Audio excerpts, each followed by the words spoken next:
Topic पे ये किताब लिखा गया है। तो 3 हफ्ते से बहुत सारे लोग कमेंट में बात कर रहे थे, इवन अभी भी बहुत सारे लोग कमेंट कर रहे हैं हमारे जो भी लोग जुड़े हैं यूट्यूब में, फेसबुक में। सो आइए हम इस मिस्ट्री को रिवील करते हैं, हमारे बीच में ब्रदर फ्रांसिस को बुलाते हैं और कुछ सवालों को उनके साथ हम करेंगे। और आइए कुछ सवाल जवाब का सेशन हम करें और जाने उनकी ओर से उनका व्यू क्या है और उन सवालों का जवाब उन्हीं से हम लेते हैं। आइए हमारे बीच में ब्रदर फ्रांसिस को हम इनवाइट करेंगे, ताले के बीच में स्वागत करेंगे ब्रदर फ्रांसिस का।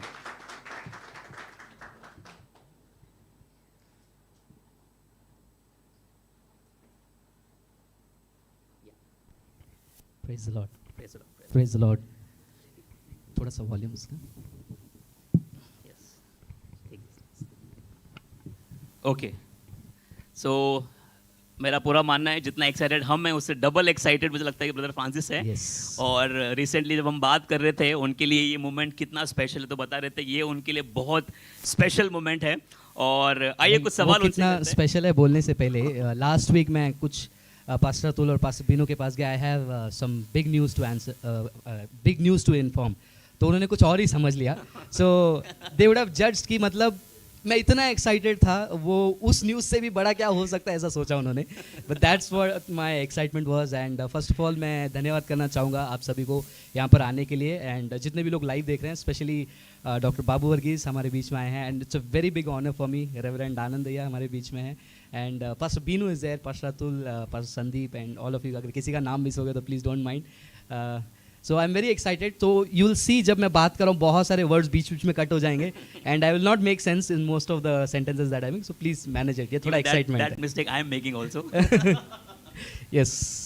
ओके, सो ये सवाल बहुत क्रूशियल है और मुझे लगता है कि ये सवाल बहुत लोग रिलेट करेंगे कि जब हम बात करते हैं ऐसे किताबों के बारे में, और जैसे कि हमने पहले भी बताया कि ये this is going to be one of its kind, और केवल भारतवर्ष में नहीं बारे विश्व में ये एक पहला किताब होगा जितना हम जानते हैं। सो बहुत बार ये सवाल आता है क्या बाइबल काफ़ी नहीं है और हमें इस तरह की किताबों की ज़रूरत डेफिनेटली है क्या? Isn't Bible enough? क्या बाइबल काफ़ी नहीं है हमारे लिए? इसके साथ एक और पॉइंट भी आता है जब हम बात करते हैं ना। 2 क्वेश्चंस आता है जो फेवरेट है इंटरनेट पे कि truth is like a line, you know, तुमको उसको ये कुछ करने की ज़रूरत नहीं, लूज इन इट। या फिर एक मीम आपने भी देखा होगा कि एक वाइट मैन है जिसके चेहरे पे लाइट है एंड एक आर्ग्यू करने वाले आदमी को पकड़े खींच के लेके जा रहा है। I called you to win souls not argument. तो एक फेलेशियस है वो, क्योंकि हमको ऐसा लगता है कि we are defending God. We are not defending God. अब ये जो बुक है it is not about defending God. God can defend himself, lion can defend, but हम ये लूजनिंग का जो काम है, जो लोगों का माइंडसेट है, उसके बीच में जो पर्दा लगा हुआ है उसको हटाने का काम करें। So God is there all powerful, he does, but he does through us. और एक बार मुझे अच्छे से याद है प्रोफेसर अकबर ने भी कई बार उनके सेशन में कहा, if God wanted to save the humanity, ऐसा करके सेव कर सकते थे। एंजल्स को बोलकर एक ही बार में सेव कर सकते थे। Why he wants us? Because वो हमारे थ्रू, because we know what is forgiveness. हमें पता है कि वो माफ़ी क्या है, तो हम उस माफ़ी को एहसास करके जब लोगों के पास जाते हैं हम उसको प्रचार कर सकते हैं। Similarly we are not here defending God, you know, परमेश्वर के वचन को हम क्या करें, लोगों के सामने सही तरीके से प्रस्तुत करें। अगर ये कन्विंसिंग नहीं लगा, यीशु मसीह के साथ शैतान ने कुछ किया, ऊपर लेकर जाकर ये सब तुझे दूंगा, मेरा दंडवत कर, ऊपर से कूद जा, वचन में लिखा है। सो शैतान चालाक है, शुरू से ही वचन को ट्विस्ट करते आ रहा है एंड यीशु मसीह के साथ भी उसने किया। सो ये जो बुक है it is not a replacement of Bible, और ये नहीं करें कि बाइबल इज इनसफिशिएंट और जो हम सीख रहे हैं वो इनसफिशिएंट है कलीसियाओं में। This is additional resource, additional tool जो हमें हेल्प कर सकता है day in day out. For example कोई घर पे आ गया आपके और कुछ सवाल पूछा इस related, if you have a book आप रीड करके आंसर कर सकते हो। Thank you so much. इसी से रिलेटेड एक और क्वेश्चन है। जैसे कि हम जानते हैं इस बाइबल के टाइटल, इस बुक के टाइटल से माता यरूशलेम के डिफेंसिव में, और उनका बहुत ज़्यादा क्वेश्चन ये होता है कि ट्रिनिटी पे उनका सवाल है, माता यरूशलेम पर है, यीशु मसीह के माता है, बहुत सारे सवालों को वो रेस करते हैं। सो आप संक्षिप्त में बता पाएंगे कि इस किताब में क्या क्या चीज़ें आपने कवर किया है और ये पूरा किताब में क्या क्या चीज़ें आपने कवर किया है पूरी तरह? इस किताब को जो है मैं बहुत ही सिंपल रखा हूँ और एक 3 भागों मैंने इस किताब को बांटा है। पहला भाग क्या आनसांगोंग मसीह है, हो सकता है कुछ लोगों के यह फनी नाम है बट ये बहुत फैल चुका है इंडिया में। दूसरा सेक्शन क्या कोई माता परमेश्वर है, और तीसरा सेक्शन है सैबत वाला इशू। और सैबत वाला इशू मेरा फेवरेट है, पिछले 7, 8, 10 साल से मैं उसको स्टडी कर रहा हूँ, काफ़ी सारे डिबेट्स भी मैंने ऑफलाइन वगैरह ऑनलाइन वगैरह किए हैं ऑन सैबथ इशू। तो ये 3 भागों में किताब बटा हुआ है। पहला भाग इज आंसंग ऑन क्राइस्ट, वो बहुत सारे वचनों को मिसरिप्रेजेंट करते हैं और कहते हैं कि एक छोटा सा एग्जांपल आप देता हूँ, यीशु मसीह जो है दाऊद राजा के लाइनेज से राज करेंगे। So he reign for how many years, 37 years. Yeshu Masih ने कितने साल रीन किया? यीशु मसीह ने सिर्फ 33 ईयर्स के लिए, तो और बचा हुआ साल। ऐसे जो है बहुत सारे मिसरिप्रेजेंटेशन को वो लेकर आएंगे। रेवलेशन में जाएंगे, एक हिडन नाम आपको दिया जाएगा, वो हिडन नाम जो मन्ना लाता है। तो काफ़ी सारे मिसकोटेशंस हैं, तो मैंने उसको कवर किया है फर्स्ट चैप्टर में। सेकेंड चैप्टर गैलेशियंस में लिखा है कि एक यरूशलेम ऊपर है, वो आज़ाद है, वो हमारी माता है। प्रकाशित वाक्य में जाएंगे, वहाँ से एक वचन निकालेंगे और कहेंगे कि दुल्हन इंतज़ार कर रही है दूल्हे का, और दुल्हन कौन है? दुल्हन का नाम भी यरूशलेम दिया हुआ है। सो दुल्हन, उसका नाम यरूशलेम है, ऊपर से आ रही है, वो हमारी माता है। और दूल्हा कौन है? यीशु मसीह है। तो यीशु मसीह की पत्नी माता परमेश्वर। उत्पत्ति 1:26 में लिखा है ना, परमेश्वर ने मनुष्य को अपने स्वरूप में बनाया, पुरुष पिता के स्वरूप में बनाया, स्त्री किसके। सो ऐसे काफ़ी सारे कन्फ्यूजन्स के सवाल मैंने आंसर किया है। एंड सैबथ वाले इशू में संडे हम चर्च क्यों जा रहे हैं, छुट्टी इसलिए नहीं, there is a biblical and historical reason. बहुत ही सिंप्लीफाइड तरीके से उसको मैंने प्रेजेंट किया है। Thank you so much for the answer brother. एक इम्पॉर्टेंट सवाल ये है, जब हम जानते हैं कि ये सारे सवाल है, why is the need of this book, और अभी हम देखते हैं कि इसके रेशो को, मैं रिसेंटली विकीपीडिया में इनके वेबसाइट पर जब मैं पढ़ रहा था, वहाँ पे बहुत सारे स्टैटिस्टिक को लिखा था। तो इसके बारे में अगर आप थोड़ा हाईलाइट करें कि आपने क्या स्टडी किया, क्यों आपको लगा कि इसी पे आपको किताब लिखना, there are many other reasons also, इसी किताब में लिखने का क्यों आपको इंटरेस्ट आया? क्योंकि इस टॉपिक पे किताब नहीं है, that was the first reason I wanted to write. और काफ़ी सारी किताब हैं, जेहोवास विटनेसेस है, मॉर्मोनिज्म है, ट्रिनिटी है, और बट ये टॉपिक पे किताब नहीं है, आर्टिकल्स है बहुत सारे। और ये जो आर्टिकल्स हैं वो वेस्टर्न पर्सपेक्टिव से लिखे हैं, इंडियन कॉन्टेक्स्ट में ज़्यादा नहीं है, प्रॉबेबली मैंने देखा नहीं है, या फिर मेरा सर्च काफ़ी उतना नहीं हुआ है इंटरनेट पे। जितना मैंने सर्च किया है वो इंडियन कॉन्टेक्स्ट में नहीं है। जैसे कि कोई एक सिस्टर घर पे आएगा, प्रेज लॉर्ड सिस्टर कैसे हैं आप कौन से कली से आ जा। सो ये अंदाज में जो कस्टमाइजेशन है उसमें अवेलेबल नहीं था, तो वो एक रीज़न है। उससे पहले मुझे याद है 2-3 साल पहले की बात है, एक लोकेशन है, नाम नहीं लूँगा, उनको बुरा लग जाएगा। वो लोकेशन में कुछ पास्टर्स ने हमको अप्रोच किया और कहा कि हमारे यहाँ पर आप सेमिनार कंडक्ट कर सकते हैं।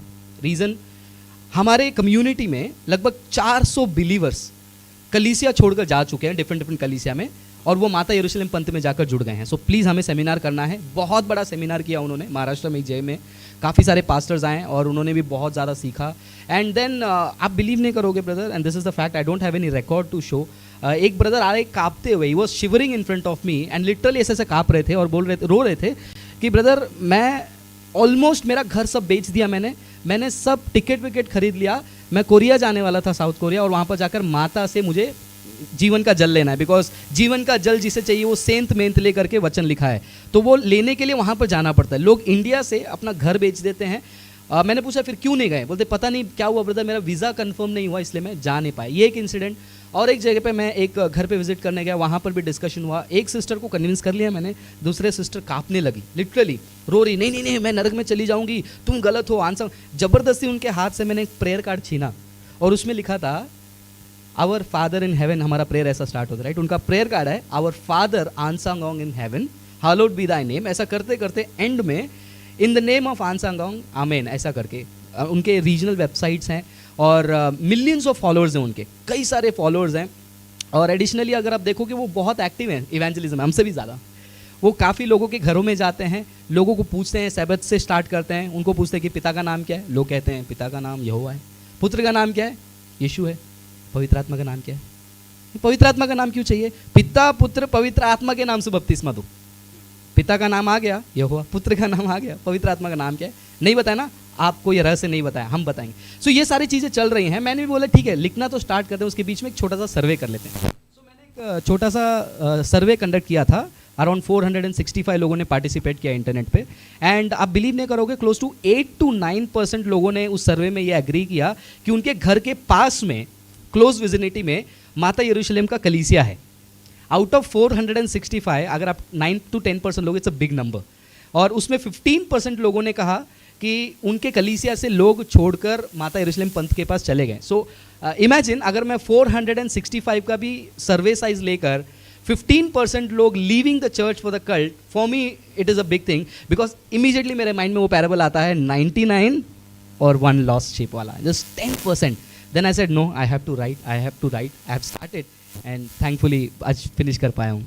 तो प्रेज गॉड कि हमारे पास एक ऐसा किताब है जो ये जो पंथ में जो लोग फंसे हैं उनके लिए बहुत इंपॉर्टेंट किताब होने वाला है.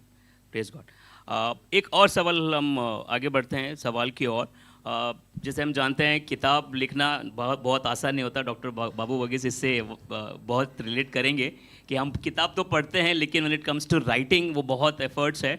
और हम जानना चाहेंगे कि आपका वो एक्सपीरियंस कैसा था, कैसे आपने स्टार्ट किया, कैसे एंड किया, ये आपका प्रोसेस किस तरह से चला. मेरे स्क्रिप्ट से एक लाइन चुरा लिया आपने, छोड़ देता हूँ. No, it's not scripted, but we decided हम क्या बात करेंगे, so that we don't so वो रहस्य भी रिवील कर ही देते हैं. सो बुक लिखने का of course it's a very big challenge है. नेतन भाई भी है, वो भी मतलब व्हेन ही कॉल्ड मी बहुत ज़्यादा बात किया उन्होंने. एंड देन मेरा इंस्पिरेशन कहाँ से है, so I would give all credit to doctor Babu Varghese. मुझे लिखना था किताब बहुत टाइम से. लॉकडाउन के टाइम में we did an interview for let there be India इनके साथ. तो मैं उनके घर पे बैठा, मैंने बोला uncle I want to write but I don't know how to start. उनका एक लाइन मेरे दिमाग में चिपक गया, मोने you start, that's it, you don't worry. No uncle chapter, you don't worry, you start writing मोने. That was the start. I came and I started writing, and then thankfully I finished. So I would give all the credit to Dr. Babu Varghese for encouraging, and not only that, मैं pastor Monish को भी बहुत धन्यवाद करूँगा. Pastor Monish जो लोग नहीं जानते हैं वो GA टीम के हैं, ही इज़ इन लखनऊ. उन्होंने बहुत ज़्यादा हेल्प किया in terms of proof reading करने में. इनफैक्ट हिंदी में उन्होंने ट्रांसलेशन भी किया, और मैं उनको आर्टिकल, मैं एक एक चैप्टर एक एक पेज लिख के भेज रहा हूँ. ही इज़ रीडिंग एंड मैंने बोला कि आप रीड करो, एज अ क्रिटिक मुझे बताओ how it is. So he help me a lot. So it was a tough process. Personal issues, काफ़ी सारे इशूज़ के बावजूद, work, timing, lockdown, thank God थोड़ा टाइम मिला. Yes, it came out, it took time but it came out. या great great. और brother Francis ने Facebook पे कहीं पे मेंशन किया था कि उन्होंने लॉकडाउन के उस समय को इस बुक को, इस किताब को लिखने में उन्होंने यूटिलाइज किया. तो praise God for that also. So आते हैं आखिरी सवाल हमारे इस सेशन के. अभी जैसे कि